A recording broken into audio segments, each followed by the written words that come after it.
Halo para pendengar, dimanapun kalian berada. Balik lagi channel Gear Christopher.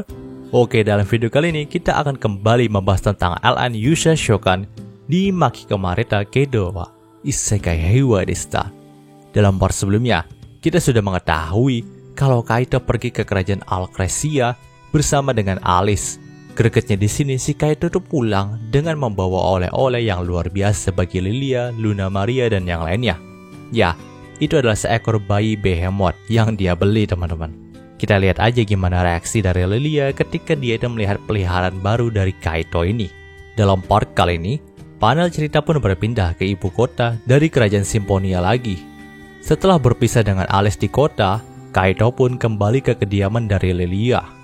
Tapi saat itu nampaknya Lilia sedang mabuk karena beberapa hari yang lalu dia itu mendapatkan burung kolibri dari kerajaan Alcresia yang berisi surat dari Chris nih. Chris berkata dalam surat itu kalau Kaito sedang dalam kerajaannya sekarang ini dan menginap di istana. Tentu berita itu pun langsung mengguncang Lilia nih, karena memang Kaito itu tadinya cuma jalan-jalan aja gitu. Dia itu izinnya cuma jalan-jalan aja ke kota, tapi nyatanya jalan-jalan dari Kaito ini malah kejauhan sampai ke kerajaan Alcresia lagi. Apalagi dia juga dapat koneksi dengan raja dari Alcresia pas jalan-jalannya itu. Tentu hal itu membuat Lilia jadi pusing lagi dan lebih memilih untuk mabuk-mabukan sampai Kaito itu balik. Nah, melihat sosok Lilia yang sedang mabuk membuat Kaito jadi bingung buat nyapanya. Tapi pada akhirnya si Lilia itu malah nyambut Kaito duluan. Sambil dibantu Luna Maria berjalan, Lilia pun sadar nih kalau Kaito itu kembali bukan dengan tangan kosong aja. Jadi dia itu tanya ke Luna Maria, apakah dirinya terlalu mabuk ya sampai-sampai dia itu melihat sosok behemoth di sampingnya Kaito. Mendengarkan perkataan itu, Luna Maria pun ngomong kalau dia juga takut dirinya sedang mabuk karena memang dirinya juga melihat behemoth itu. Nah, melihat kejadian itu, Kaito pun berkata nih, kalau memang ini adalah behemoth peliharaan barunya. Dia membelinya seharga 280 koin emas putih. Tentu baik Luna Maria dan Lilia sangat terkejut ketika mendengarnya. Bahkan di sini, si Lilia itu sampai mengangkat Kaito dengan kedua tangannya nih, lalu berkata, dari mana Kaito mendapatkan hewan langka ini? Dia tahu kalau Kaito mengunjungi kerajaan Alcresia yang terkenal punya kerjasama dengan Dragon King yang gemar mengumpulkan hewan langka gitu. Tapi dari mana Kaito bisa mendapatkan uang sebanyak itu untuk membeli behemothnya? Dia tidak membesarkan Kaito untuk mendapatkan uang secara ilegal. Itulah perkataan dari Lilia. Mendengar semua ocehan itu, Kaito pun berkata kalau dia juga bisa menjelaskan semua ini bila si Lilia itu menurunkannya terlebih dahulu. Setelah Lilia itu tenang, Kaito pun mulai menjelaskan nih kalau memang dia pergi ke Monster Race bersama temannya yaitu Alice, dan kebetulan dia menang besar dalam Monster Race itu dan membuatnya mendapatkan 400 koin emas putih. Nah, 280 koinnya itu digunakan untuk membeli behemoth ini. Kaito pun menjelaskan kalau dia juga memiliki ikatan batin yang sangat kuat dengan peliharaan barunya ini. Maka dari itu dia tidak tega meninggalkannya di sana. Mendengar semua hal tadi, baik Luna Maria dan Lilia pun tidak bisa berkata-kata lagi. Tapi di sini, Luna Maria pun sempat berbisik nih kepada Kaito kalau ada satu budaya yang berasal dari dunianya Kaito yang diserap dalam isekai ini, yaitu lotre. Nantinya dia berharap Kaito itu ingin ikut bersama Luna Maria untuk bermain lotre suatu hari nanti. Tentu aja Lilia pun langsung protes dengan hal tadi, karena memang dia tidak ingin Kaito jadi penjudi handal seperti Luna Maria. Nah, ternyata bukan hanya Luna Maria dan Lilia saja yang ada di sana, tapi juga Zeke nih. Di sini Zeke itu nggak ragu buat ngedeketin Belfred. Melihat hal itu, Kaito pun menjelaskan kepada Belfred kalau memang Zeke adalah temannya, jadi Kaito ingin Belfred itu bersikap baik sama Zeke. Nah, seakan mendengarkan perkataan dari Kaito, nampaknya Belfred itu rela aja dirinya dielus-elus sama Zeke. Karena menurut Luna Maria juga, si Zeke ini sangat menyukai binatang dan nantinya Zeke itu bisa saja membantu Kaito untuk mengurus Belfred. Panel cerita pun berpindah ke perbukitan dekat Simfonia. Saat itu ada sekelompok orang yang tidak dikenal mengintai Simfonia dari jauh dan kemungkinan besar mereka bukanlah manusia, melainkan iblis yang diminta sama Megiddo untuk mengawasi Kaito nih. Ya, kita tahu kan kalau dalam beberapa part yang lalu, keberadaan dari Kaito itu sudah menarik perhatian dari Megiddo sang War King.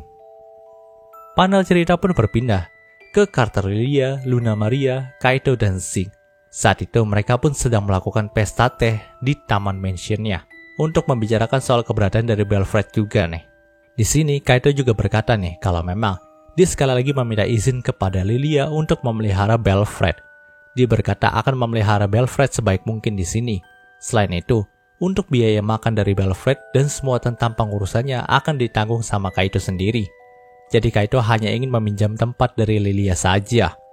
Mendengarkan semua perkataan dari Kaito, Lilia pun mengizinkannya untuk memelihara Belfred nih. Ya untung aja Belfred itu masih bayi, jadi ukurannya juga nggak terlalu besar gitu.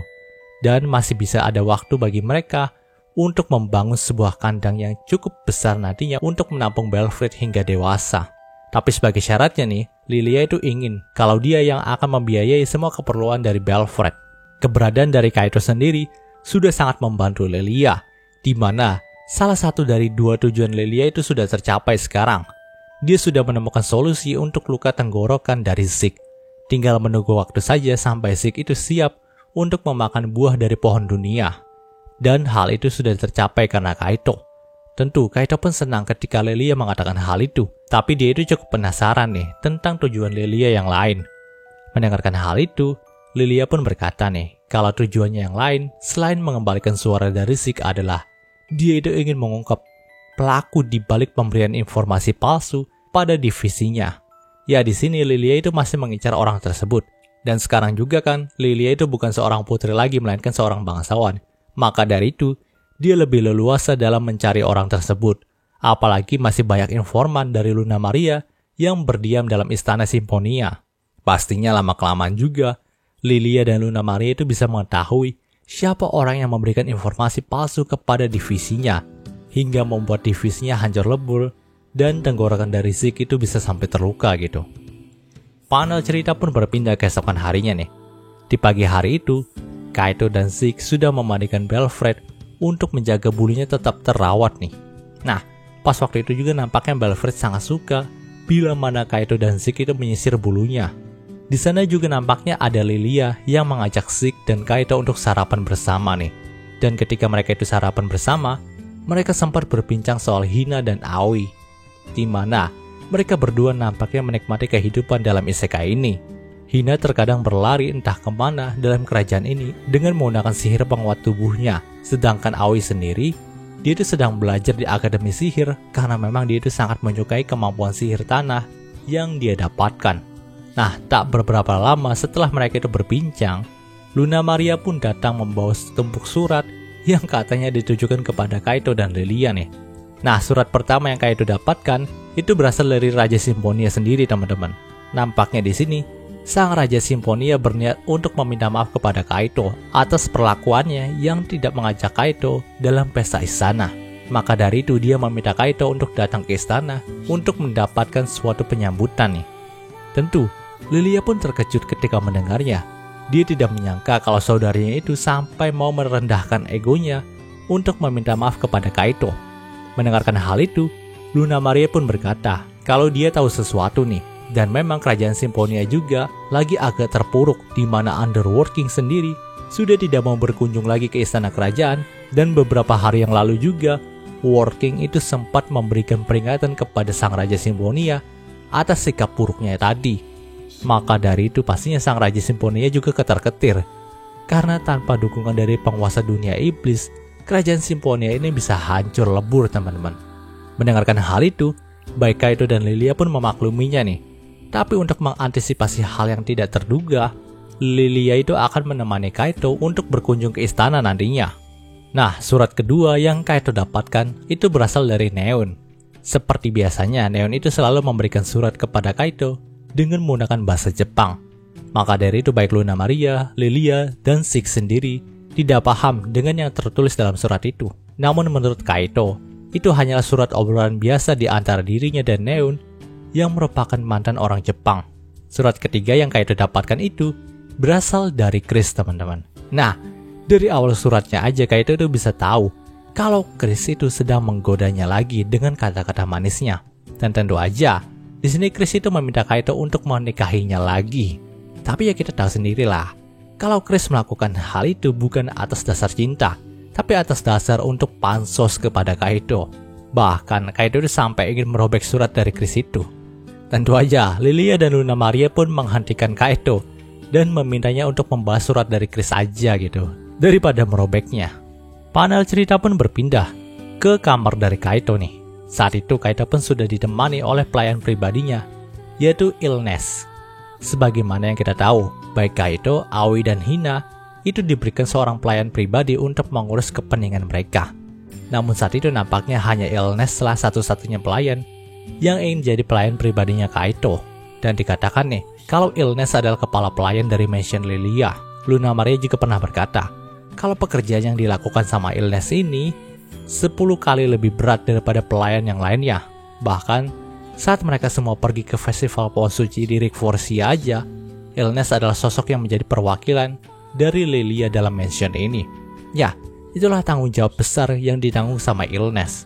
Walaupun pelayan lainnya dalam mansion ini tidak terlalu dekat dengan Kaido, bahkan mungkin gak mau deket-deket sama Kaido karena Kaido itu laki-laki gitu. Tapi nampaknya Illness sangat berbeda. Dia bahkan seperti seorang ibu yang selalu mengurus dan membantu Kaido. Namun ada perbedaan dari sifat keibuannya Illness dan Kuro. Menurut Kaido, Kuro itu lebih ke arah seperti matahari yang memiliki sifat hangat. Tapi Illness sendiri lebih seperti bulan yang selalu memberikan nasihat kepada Kaido untuk melakukan berbagai macam hal yang akan dia perbuat. Nah, nampaknya si Illness juga membantu Kaido untuk membalas surat dari Chris nih. Karena memang, kalau ingin membalas surat dari seorang bangsawan apalagi seorang raja, maka Kaido itu harus menghiasi suratnya dengan kata-kata dekoratif. Dan di sini, nampaknya Illness itu sangat mahir menggunakan kata-kata dekoratif itu. Panel cerita pun berpindah ke kerajaan Alcresia. Saat itu, Chris sudah mendapatkan balasan surat dari Kaido nih. Dia juga sangat terkejut karena surat dari Kaido itu bisa dibilang sangat sempurna teman-teman, dengan kata-kata dekoratif yang seimbang gitu. Bahkan Chris mengakui kalau perwakilan yang membantu Kaido dalam menulis surat ini sangat terampil. Di sini, Chris itu malah merasa tertantang untuk menulis surat yang lebih indah dari balasan surat Kaido ini.